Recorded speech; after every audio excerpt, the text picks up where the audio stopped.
Hola a todos, mi nombre es Eduardo Barraza, soy colombiano, me encuentro en la ciudad de Barranquilla, soy ingeniero electrónico. Tenemos un grupo de trabajo de 8 personas en las cuales se encuentran un anestesiólogo, un médico y 6 ingenieros más. Este prototipo de ventilador mecánico está diseñado para trabajar en 3 modos: modo de volumen controlado, presión controlada y el modo sincrónico o asisto controlado.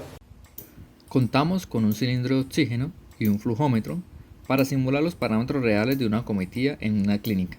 Hacemos el ensayo con un balón de 3000 cc. Encendemos el equipo y cuando inicia, por seguridad se cierra la válvula de entrada de flujo para evitar la sobrepresión en los pulmones del paciente.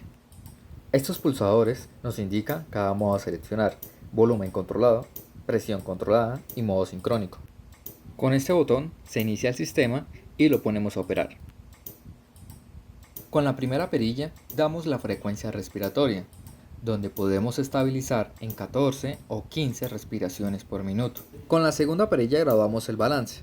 Al girar en sentido de las manecillas del reloj se aumenta el tiempo de inspiración y automáticamente el tiempo de expiración va disminuyendo, respetando el ciclo respiratorio. Con la tercera perilla graduamos el set de la presión.